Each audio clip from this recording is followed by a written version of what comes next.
O Valun Botã ele fala sobre o I Ching, que é uma palavra que vem do chinês, né? A pronúncia seria mais próxima do I Ching, né? Então um som mais de T ali, e significa o livro das permutações, ou livro das trocas, ou livro das mutações. Ele é o princípio básico da notação binária de traço e traço cortado, né? Essa notação ela surge com o livro das permutações. Mas o livro das permutações, ele não tem uma origem muito clara.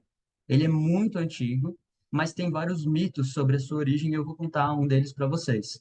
Então, primeiro vamos situar aqui no Bactun, né? Então, aqui a gente tem os 13 grandes Bactuns, né, do último ciclo, e aqui, nessa parte, entre o Bactum 5 e 6 a gente tem até o símbolo aqui do Yin Yang, né? Porque foi nesse período aqui que a gente começa a ter os registros oficiais, históricos, da China, que é de onde surgiu esse conhecimento. Onde esse conhecimento, pelo menos, foi tratado de forma mais ou melhor, onde a gente tem registros históricos mesmo, arqueológicos desse Xing. Mas ele remete ainda a um período anterior, né? Então, qualquer coisa que a gente tem aqui para trás, nessas primeiras colunas, na história da China, não tem registro, mas tem muitos mitos, muitas histórias, inclusive de dinastias, de imperadores e até de deuses que são considerados figuras heróicas, mitológicas, justamente porque não tem nenhum registro histórico. Mas publicações que vieram daqui para frente falam, contam causos, né, de outras coisas que aconteceram aqui. O Bixing, ele começa aqui, ó, nesse Bactun 6, que inclusive é a coluna que a gente está vivenciando agora no Tzolk'in e que foi a mesma coluna onde Valun Botã ensinou sobre esse assunto lá no seminário de Picarquim. Também sincrônico, né, que a gente esteja falando desse assunto nesse período aqui.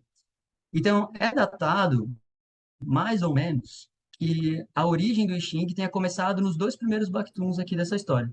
A história da China é muito mais antiga do que isso, mas o I Ching, ele começa, os trigramas, né, que formam o I Ching, eles começam a surgir a partir daqui, com uma possível divindade, que é chamado o Fuxi. Vou falar dele daqui a pouquinho. Então, tudo esses Bactuns aqui foi o tempo que precisou para chegar nesses dois aqui e ele se apresentar de forma consciente para a humanidade. Aqui a gente tem a dinastia Shang. Essa dinastia é a primeira que começou a ter os registros de qualquer coisa previamente à China, né? Então ali é a primeira dinastia que a gente tem registro histórico e ela durou exatamente esse Bactun inteiro aqui, esses 20 ciclos de aproximadamente 20 anos cada um, é um pouco menos do que isso. Quando chegou aqui no sexto Bactun, a dinastia Zhou, ela destruiu a dinastia Shang por meio de pai e filho, né? O Wen, aqui, ó, o rei Wen, que está no primeiro dragãozinho aqui em cima, um dragão planetário, ele era conhecido como o rei virtuoso. E ele foi o cara que pegou as lendas dos trigramas do I Ching e confeccionou ele, transformou no livro das permutações. O filho dele, Wu, ele foi o que terminou de destruir a dinastia Shang, deu início à dinastia Zhou e deu origem à história da China, entre aspas, moderna, né, arqueologicamente falando, tá? E no final disso tudo, aqui no finalzinho, a gente tem a chegada, então, do Valum Botão, José Arguelles, especialmente aqui marcado pela bomba de Hiroshima, que foi o que ele decidiu, isso impactou ele muito pessoalmente. Ele disse que a história podia até ser dividida entre antes e depois da bomba de Hiroshima, né, aqui ó, vinculado ao planeta Urano, né, que também está relacionado ao Telectonon. E é aqui que ele consegue trazer todo esse conhecimento que ajudou a desenvolver a filosofia e a cultura da China, e influenciou o mundo inteiro, ele conseguiu juntar isso com o tempo, porque até então eram conhecimentos separados. Então, vou contar essa historinha aqui. A autoria do I Ching, ela é atribuída a esse ser mitológico chamado Fuxi. Fuxi não seria um um imperador, mas ao mesmo tempo uma figura divina, que nunca estava sozinho. Ele tinha uma parceira, uma esposa, que também algumas lendas dizem que era a própria irmã. E eles eram representados figuradamente, como essa tapeçaria aqui, que está lá no Museu de História Chinesa na Malásia, que eles têm cabeça de pessoas e corpos de serpentes entrelaçadas. E isso aqui é muito significativo para a gente hoje, porque a gente entende já um pouco melhor sobre essa representatividade das serpentes entrelaçadas, né? Tanto como a Kundalini, né? Conectando os nossos chakras, aqui a gente também tem uma representação do céu e da terra, como o chakra da coroa, o chakra raiz, mas também o I Ching ele está relacionado com o nosso código genético, né? O DNA, eles também é dois filamentos entrelaçados. E é curioso como muito antes de se saber disso, né? Essa figura mitológica que traz o I Ching para a consciência, ele é representado dessa forma, como se fosse uma serpente criando um código genético ali, um DNA. E além dos trigramas do I Ching, eles também teriam criado o kanji, que é um dos alfabetos da China, além de ter criado a própria humanidade enquanto casais, né? Homem, mulher, macho e fêmea. Essa conectividade tem tudo a ver com os trigramas. Então, Fuxi e Nuwa eram essas duas figuras. Aí tem uma historinha que diz que Jianwu era o deus das artes marciais. Ele apareceu para Fuxi numa noite e em forma de uma tartaruga saindo do rio Lu, que é um dos braços do Rio Amarelo, um dos principais rios da história da China. As dinastias da China se construíram ao redor desse Rio Amarelo. E Jianwu, além de ser o deus das artes marciais, ele também era conhecido como um dos Dark Lords da noite. Essa região aqui fica a oeste da biorregião do Dragão, tá? E ali ele teria surgido em forma de uma tartaruga. No casco dessa tartaruga, Fuxi visualizou as constelações daquela mesma noite. O casco da tartaruga era diferente, ele era muito liso, ele era muito perfeito, assim. E ele entendeu isso como uma mensagem divina, né, representando o céu, enquanto a base do casco da tartaruga, mais quadrada, representava a terra. Ali ele encontrou essas figurinhas aqui, parecida, né? Isso aqui é uma representação, com pontos, em diversas quantidades. Isso aqui tinha a ver com as estrelas, principalmente a do meio, que representava Vênus, né? O planeta que parece uma estrela de cinco pontas, né? Inclusive, próprio movimento de Vênus no céu, ele alcança cinco pontos específicos ao longo do seu giro ao redor do Sol e forma um, um símbolo parecido com o do oito, que é o do infinito no nosso céu. Ao redor de Vênus, aqui nessa tartaruga, nesse casco, tinha oito números em sequência. Então, a quantidade de pontos podia ser representada por essa matriz aqui, ó. Um, dois, três, quatro, o cinco no meio, seis, sete, oito, nove. Isso aqui depois ficou conhecido como o quadrado mágico de Fuxi, tá? Justamente porque ele tinha várias propriedades matemáticas. Mas o Fuxi entendeu isso como uma revelação de adivinhação, algo que pudesse descrever não só a natureza, mas como pudesse prever acontecimentos futuros. A noção de divindade ao longo da história em muitas civilizações está intimamente relacionada com a capacidade de a gente prever o futuro. A palavra divino, né, divindade e adivinhação, né, tem a ver com esse advir. Então, o papel de Deus no início da humanidade, né, o papel da divindade era de falar o que as coisas, como as coisas seriam, para que a gente pudesse prever e estar em sincronia. Então, o tempo era a primeira camada espiritual de qualquer relação humana, a começar pela observação da natureza. Aí o Fuxi começa a transformar esses pontinhos aqui nessas figuras de traço e de traço cortado. Isso aqui, essa organização, ela é uma organização já moderna, foi chamada de Bagua, e serve para várias aplicações aí. Ela foi muito é, maturada no último milênio antes de Cristo, e tem várias formas diferentes de interpretar. Mas se a gente olhar para elas aqui, a gente vê que ela é formada por aqui, ó, uma metade de traços, uma outra metade de traços cortados, e são três círculos. Eles funcionam mais ou menos como a bússola galáctica, né? Quando a gente pega a bússola galáctica, a gente vai girando, né, uma parte para cá, uma parte para lá, para chegar nas coordenadas do tempo. O Baguá também pode funcionar dessa forma. Tá? Por isso que é chamado de permutação, porque você vai girando, você vai trocando essas barras e essas barras cortadas para ter diferentes interpretações. Eu vou falar disso mais para frente. Então, a princípio, a gente tem aqui o Yang e o Yin, né? Então, Yang significa o lado claro, e ele representa o masculino, é o princípio masculino, tá? Não necessariamente o homem, mas o princípio masculino. Tem característica de ser ativo, expansão, penetração e agir. Enquanto a barra cortada é o yin, é o lado escuro, que é o feminino, mais passivo. Ao invés da expansão, é a contração, a recepção e o observar. Isso aqui, esses dois princípios, essa dualidade, ela vai se apresentar não só aqui no I Ching, mas como ela vai influenciar muitas outras civilizações e culturas ao longo da história. Na lei do tempo, isso também é muito importante, porque ela representa também o princípio desarmonizado em Maldek, né, na destruição do acorde da quinta força, tá? Essa despolarização. Então, isso aqui é muito importante. Aqui no meio tem o símbolo moderno do Yin Yang, né, chamado de Tai Chi Tu. Esse símbolo, ele diz que o Yin e o Yang, eles não são opostos. Eles são um feito do outro. Então, a princípio, quando a gente olha essas palavras aqui, parece que eles são, né, água e óleo, né? Não se misturam, mas na verdade é o contrário.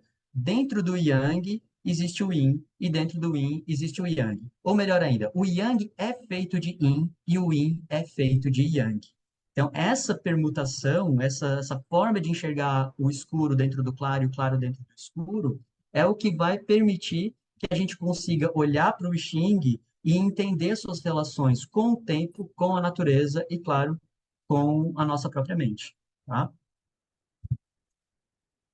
Ali no fundo tinha o arquétipo, né, do Yogi Yogini, que é o arquétipo do espelho, que também é uma representação do masculino e feminino já integrados, né?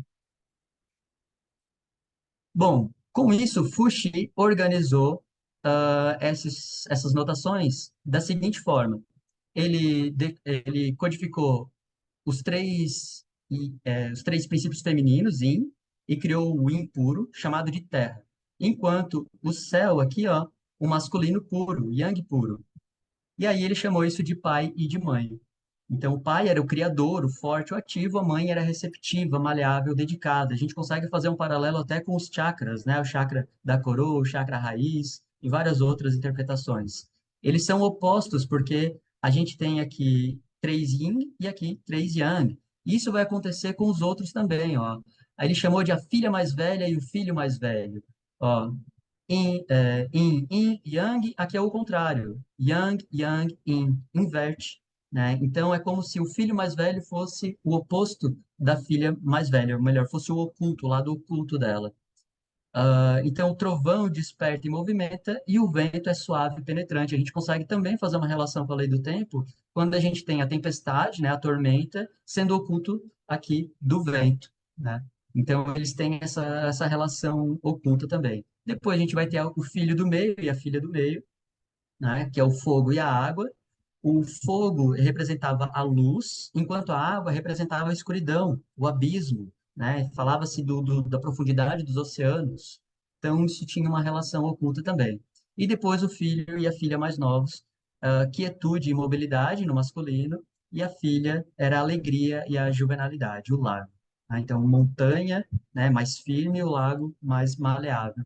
E a gente tinha essa propriedade de ocultos aqui. Então, percebe que todos os tracinhos, eles são invertidos aqui para poder formar esses 8 trigramas. Esses 8 trigramas, eles continuaram sendo tratados apenas dessa forma e eles foram registrados em cascos de tartaruga, em ossos de bois, e vários outros artesanatos mais rudimentares. Ele só foi catalogado mesmo mais na frente por esse cara aqui, que é o rei Wen, né? O virtuoso, aquele que foi o pai da dinastia Zhou, lá no sexto Bactun. E ele foi o cara, provavelmente o Kim dele devia ser espelho, né? Porque meio metódico, ele pegou aí que todos os 8 trigramas e brincou ali de fazer essa junção. Na verdade, não foi uma brincadeira, né? Ele era um filósofo também, ele tinha, ele era considerado também um mago, e ele entendeu que todas as combinações possíveis dos 8 trigramas representavam uma forma ordenada de prever os acontecimentos.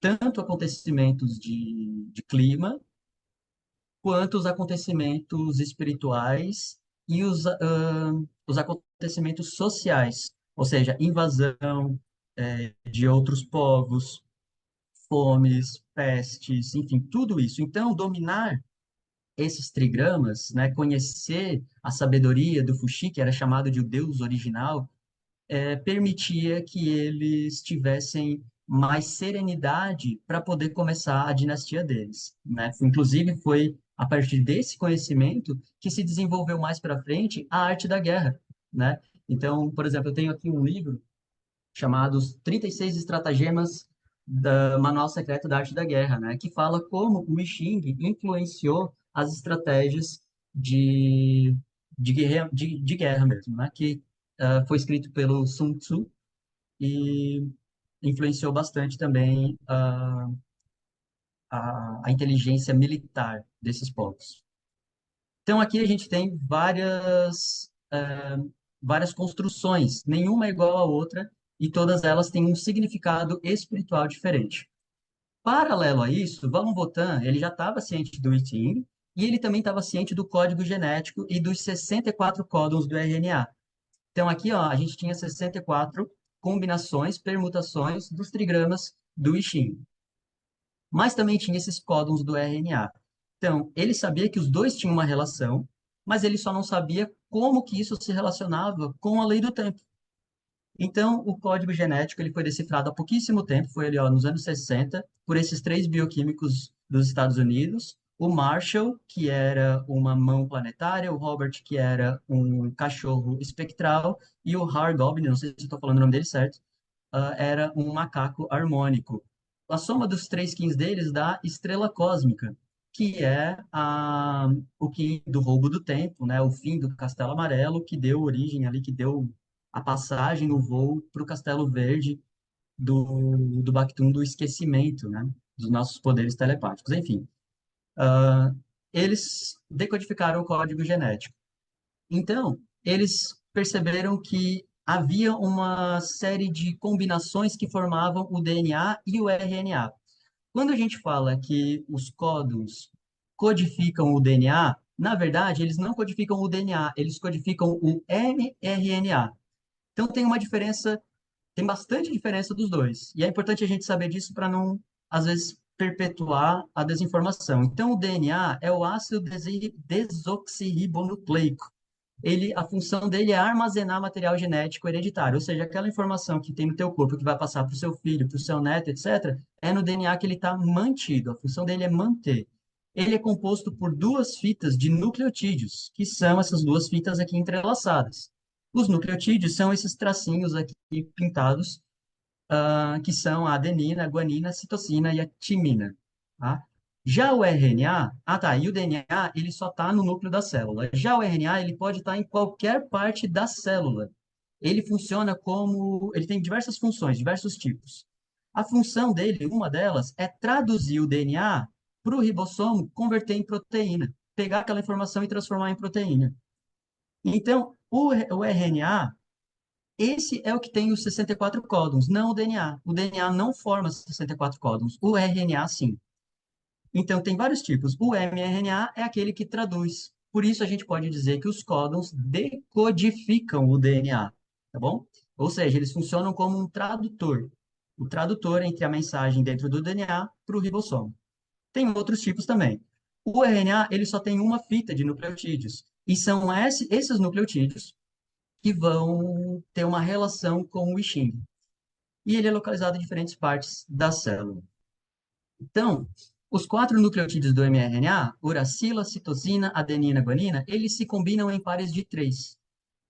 Eles criam, então, 64 combinações únicas para gerar 20 aminoácidos. Então, aqui a gente tem ó, o U, que é a uracila, se conecta com outra uracila e pode se conectar com outra uracila, e aí ele forma a fenilalanina, perdão. Mas se ele se conectar aqui com a adenina, ele vai formar esse outro aminoácido. Inclusive, mais de uma combinação pode formar o mesmo aminoácido. Então, são 64 para formar 20. Na verdade, nem todos formam. Alguns são só códigos, como se fossem códigos de programação. Uns desses aminoácidos, eles formam um comando de começar a produção e outros de terminar a produção. Então, a gente tem quatro diferentes para formar 64. É um pouco diferente do que estava acontecendo no Xing, em que a gente tinha dois grupos de três para formar 64. Né? Então, aqui, a gente vai ver que eles eram formados por dois grupos de três. Esse aqui, por exemplo, é o hexagrama número 30. Ele é a junção de dois fogo, né? Dos dois trigramas de fogo. E ele forma o I Ching da radiância, o hexagrama da radiância, número 30. Por outro lado, a gente pode olhar essa mesma configuração como três pares de dois, em que a gente tem a guanina, a adenina e a citosina, formando o aspartato. E aí a gente pode até fazer uma relação, e essa é uma relação puramente interpretativa, entre a radiância, o significado filosófico da radiância, com o aspartato. O aspartato ele é responsável, ele tem várias características, ele tem muitas funções dentro do corpo humano, dentro desse processo todo. Uma delas é de transmutar proteína, ou seja, de pegar uma proteína que já estava sintetizada, que já estava pronta, e reaproveitar ela para fazer outra coisa, para formar uma outra coisa. Então, ele é a parte que faz a transmutação. Então, a gente também pode dizer que os dois têm essa relação, porque o fogo é o elemento da transmutação.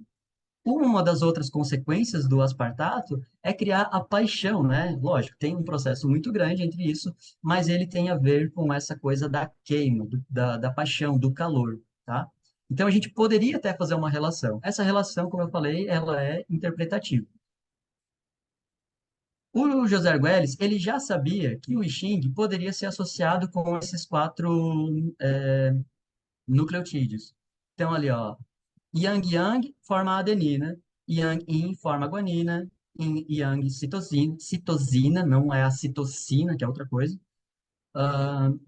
e o Yin Yin, que é a uracila. E aí a gente tem aqui todos os 64 I Chings, os 64 hexagramas, associados aos códons. Tá?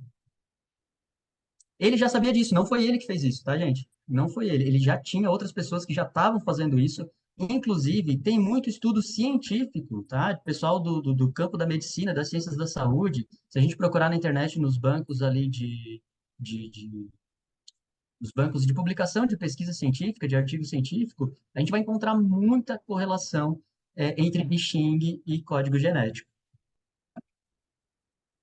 Então, o desafio do José Arguelles estava em como que ele pega isso e traz para a lei do tempo, porque ele sabia que tinha que ter alguma coisa a ver. Ele estava com esse incômodo. Então, ele voltou para a origem do I Ching, lá no quadrado mágico da tartaruga do Fuxi. Porque aqui, o que que é um quadrado mágico? É uma matriz com características matemáticas bem repetitivas, como, por exemplo, a soma de todos as suas linhas e as suas verticais terem o mesmo número. E no caso do quadrado mágico do Fuxi, todos eles davam 15. Então, era uma matriz 3 por 3, todas as linhas e colunas formavam 15. Para Fuxi, isso era muito importante, porque o 15 representava o número dos seres humanos.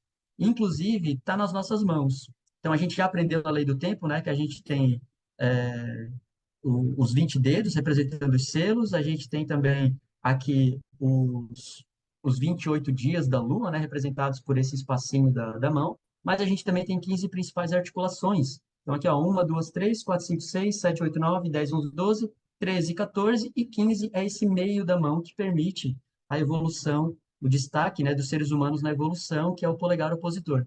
Então, esse número 15 também está no nosso corpo. José Arguelles, ele sabia também, paralelo a isso, que os quadrados mágicos tinham a ver com... Não, perdão, antes disso tem outra coisa. Aqui, ó, no quadrado mágico da tartaruga, a gente tinha uma sequência da posição desses números. Então, aqui a gente tinha, ó, 1, 2, 3, 4. O 5 não era considerado porque ele era o centro, né? Inclusive, o 4, 5, 6 forma meio que uma diagonal aqui. Mas no sentido oposto, se a gente fizer uma contagem regressiva, 9, 8, 7, 6, a gente vai ter o mesmo vetor no sentido oposto. Então, aqui também trazia a matemática do oculto, né, do inverso, do invertido. E esse desenho aqui, ele também é uma representação tanto do DNA, né, como também da polaridade cruzada, que era um elemento que foi fundamental para o José Argüelles entender o Banco Psi e a relação do Banco Psi com ah, o cinturão de radiação e as auroras boreais. Aqui a gente tem, então, inclusive, uma representação que lembra o tear dos maias, né, que são os 52 portais de ativação no Tzolk'in, e isso está em posição oposta. Também é uma relação direta com as duas consciências, a consciência do avanço da civilização e da consciência aboriginal, também representada pelo tear dos maias, né? Enquanto uma desce, a outra sobe no sentido oposto, formando esse desenho aqui. José Arguelles, ele também gostava muito do Benjamin Franklin, porque o Benjamin Franklin era o cara dos quadrados mágicos. Ele começou muito jovem criando quadrados mágicos por diversão. Então ele começou criando quadrados pequenininhos e de repente ele já sabia criar de improviso quadrados mágicos de diferentes tamanhos. O maior desafio dele, que ele mais sentiu vontade de fazer, foi essa matriz 8 por 8, né, em que todas as colunas e linhas somam 260. Quando ele criou isso, não tinha nenhuma relação com a lei do tempo ainda. Mas o José Argüelles viu, tá aí a resposta, né? Então, aqui a gente tem 64 números, ou seja, todos esses números que estão aqui dentro, eles estão ordenados linearmente. Então a gente tem um, dois, três, quatro, cinco, até o 64, nenhum se repete. E eles estão ordenados da maneira perfeita de que todas as linhas e colunas somem 260. Aqui foi a grande mudança. Foi nisso que José Argüelles percebeu que não só tinha uma relação do I Ching, do código genético com o Tzolk'in, com o 260, como também permitiu que ele fosse evoluindo esse pensamento para desenvolver outros ferramentas da lei do tempo, na verdade, né? Perceber outras tecnologias da lei do tempo, como, por exemplo, o Manitou planetário, que eu acredito que a gente vai estudar isso em outro momento. Então, essa organização aqui, ela tinha muitas formas de apresentar o 260. Aqui do lado, a gente tem aqui ó, uma série de pontinhos ali para mostrar onde que o 260 também aparecia, além das colunas das linhas. E tinha mais uma questão. Se a gente pegasse essa diagonal aqui inteira e somasse, ela não ia dar 260, ela ia dar 228, né, que é o Kim da estrela ressonante, né, o Kim da Flávia.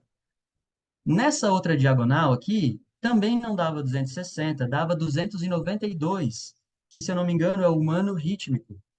Quase que a gente tem as duas Flávias aqui nas diagonais, né? Mas se a gente somasse os dois, a gente chegaria no 520, que é duas vezes 260. Ou seja, além de ter uma relação com o Tzolk'in, ele ainda tinha uma relação com as placas do Banco PC, que uma placa em cima 260 mais uma placa embaixo 260 formava 520. Então, aqui também tinha uma relação já o, com o cérebro da Terra. Aqui é um dos mapas do José Arguelles, que ele publicou no Terra em Ascensão, onde ele mostra, onde ele vai distribuindo os hexagramas de acordo com o quadrado mágico do Benjamin Franklin. Benjamin Franklin é aquele mesmo lá que ajudou a fundar os Estados Unidos, né? Um dos pais da Constituição norte-americana lá. Então, aqui ele coloca. E aí ele enxerga também as placas do banco PCI, porque a gente consegue traçar uma linha no meio e separar em quatro colunas, formando exatamente aí as 8 placas do Banco Psi, né? Perdão, os oito tokens, né? Formando as 4 placas do Banco Psi. Tinha mais uma característica. Se ele dividisse ainda em blocos de 2 em 2, né? 16, 50, 1, 63, somava 130, que é a metade do token. 64, 2, 49, 15, 130, metade do token. E isso é um padrão para todos eles. Então, ele entendeu que, apesar do Wishing não falar diretamente do código genético, os dois são informados pela mesma ordem numérica. A matemática e o número, na verdade, o número, né, é uma essência espiritual, uma frequência espiritual que dá movimento e dá forma, consequentemente, a todas as coisas. Então, a mesma ordem que influenciou filosoficamente a humanidade durante muito tempo, no último Bactum, nos últimos 13 Bactums, também agora se mostrava como aquele que evoluiu o corpo humano por meio do código genético. E isso estava diretamente relacionado com o tempo, com a matriz do tempo 1320. Inclusive, a gente tem aqui, né, esse símbolo que é o Olim, né, que ele mostra justamente essa polarização cruzada, a mesma que a gente vai encontrar no Tzolk'in. Então, o Banco PC, ele tinha dentro dele esse código genético. A ideia de Banco PC também não foi do José Arguelles, né? Por exemplo, o Oliver Razer, não sei se é assim que fala o nome dele, uma serpente cristal, ele já tinha, em 66, desenvolvido uma ideia sobre um campo psi ou uma mente planetária. Então, o José Arguelles, ele estava ali, ó, pegando os pensadores, né, os físicos, os filósofos do século passado e juntando tudo isso para entender. E ele diz, ele se entende como o agente catalisador de todos esses conhecimentos, porque só ele, naquela época, tinha a compreensão de que o tempo natural era modulado pelo 1320 no planeta inteiro, na biosfera toda. Ninguém mais tinha essa visão. Nem os mesmos os maias, porque eles usavam os calendários, né, apenas como forma de fazer esse estudo da astronomia e dos ciclos, mas ali ele entendeu que ele estava informando até o código genético do corpo humano. Então, ele começa a aplicar o I Ching e a sua sabedoria na Terra, na geomancia planetária.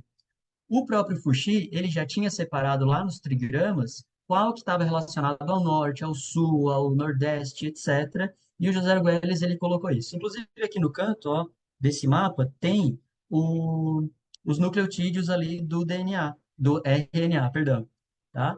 Então, que é o ACGU, né? E essa combinação aí formava o- os 64 códons. Nesse outro mapa aqui, ele já vai evoluindo ali ó, nessa análise para encontrar o que depois seria o Manitou planetário, que vai depois integrar também o sincronotron. E nessa época aqui, o José Arguelles ainda não estava consciente do sincronotron. Ele ainda não tinha recebido. Então, aquela matriz 3x3 lá do casco da tartaruga, depois, em outro momento, é que vai fazer sentido com as matrizes do sincronotron, com o heptágono da mente, né, que são ali a gente tem as 6 esferas mais um, né, que é uma matriz ali de 9 quadrados maiores. Então, aqui, ó, ele vai fazer toda uma análise da evolução da consciência por meio daquelas duas correntes, a aboriginal e a do avanço da civilização. Ele vai descrever a história a partir dessas informações aqui. Aqui é uma outra aplicação também, outro mapa. Todos esses mapas aqui estão no livro Terra em Ascensão.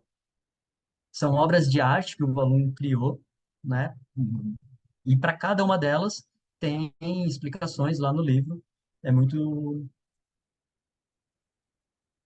é muito bacana da gente pegar e ler isso, né? Estudar isso a fundo depois. Outras aplicações do I Ching. Então, aqui, ó, a gente tem os I Chings associados às nossas harmônicas. Então, o Tzolk'in tem 65 harmônicas, a do meio não tem nenhum I Ching, nenhum hexagrama associado, porque é a harmônica do vazio místico. Então, as outras 64 que sobram, né, elas têm uma relação aqui. Eles estão ordenados em pares de ocultos, tá? Então, aqui, ó, a gente tem o número 1, tudo formado por Yang, E lá no seu oculto, na harmônica oculta, tudo yin.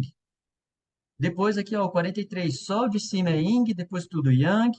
Aqui é o contrário, Sol de cima é Yang, depois tudo embaixo é Yin. Então ele vai organizando em pares de ocultos até chegar, porque as harmônicas são ocultas uma da outra.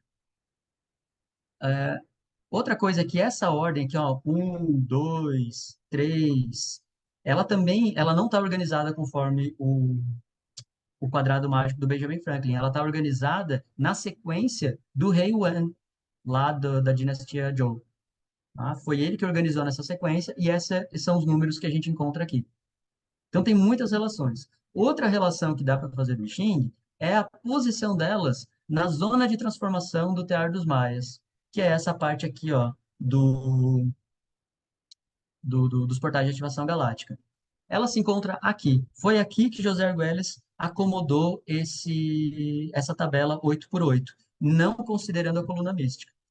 Então, aqui ele distribuiu também, né, nos seus pares de ocultos, aqui, ó, se a gente for vendo, né, são todos pares de ocultos, elas fazem parte desses skins. Então, toda a sabedoria dos hexagramas, a gente também pode incorporar na nossa sincronização diária, mas principalmente a gente pode entender que a evolução do corpo humano já estava, de alguma forma, aqui dentro do Tzolk'in, né? O Tzolk'in já estava informando isso. Esse mapa aqui, que os vermelhos também apresentaram, também está lá no Terra em Ascensão, e ele é muito significativo, porque a gente tem a matriz do Tzolk'in, a gente tem os 64 hexagramas ao redor, a gente tem os dois fluxos aqui da consciência, e aqui no meio a gente tem o Baguá com os 8 trigramas, e aqui no centrinho, esses pontos aqui, é o casco da tartaruga do Fuxi, em que a gente tem os 5 aqui no meio e os outros números ao redor. Então, esses símbolos aqui, é como se fossem a origem desses outros aqui ao redor. É a origem central. José Arguelles, ele estava ciente disso, né? E nessa obra de arte aqui, ele acrescentou essa informação.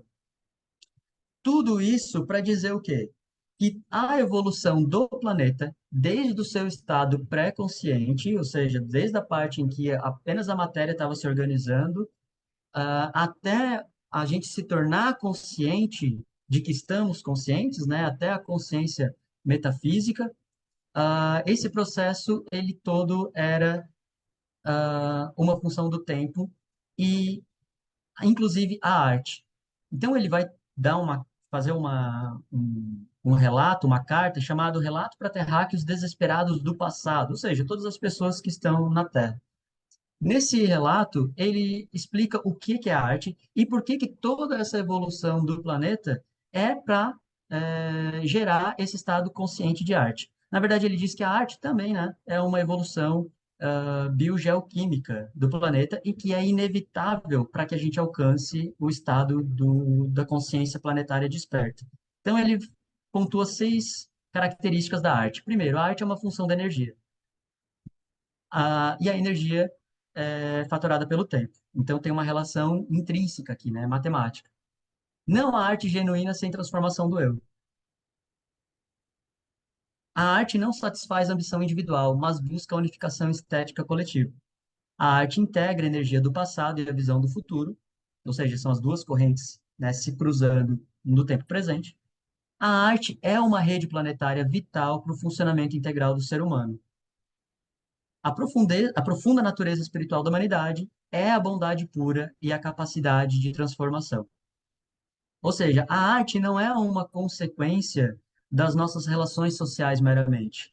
A arte era um objetivo inevitável da evolução geológica desse planeta. E com isso, eu encerro aqui a minha parte. Eu espero que tenha ficado legal, vocês tenham gostado. Agradeço ao pessoal da Raça Branca e a oportunidade de poder fazer essa transmissão aqui em Lacash. Arro! Muitas gracias!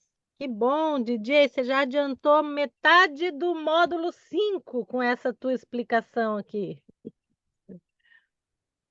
Sim, Ou seja, que, gente, vocês vão avançou. assistir para próximo, antes de pular para o próximo, vocês têm que assistir essa apresentação do DJ, porque é a base de todo o módulo 5, tá? Tudo isso que o DJ explicou aqui.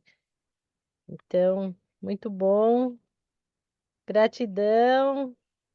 Sim, muito Esperro. bom, DJ. Muita dedicação, muito aplicado, muito estudioso, muito tudo. Nota 10 para você. 10 Infinito. plus 108. Infinito. Infinito e além. Infinito e além. Ah, isso aí é outra coisa. O 108, ele era o 8 e o 1. Isso também estava na tartaruga lá do Fuxi, né? Que era o 8 ao redor e o 1 no centro. Né? Também tinha uma relação direta com a estrela Vênus, né? Lamate, que o índice de Lamate era um fractal do índice de Arcturus, do 108. Essa era uma informação que eu tinha separado aqui para falar e acabei não falando. Gratidão por lembrar. Muito bom, gente. Parabéns.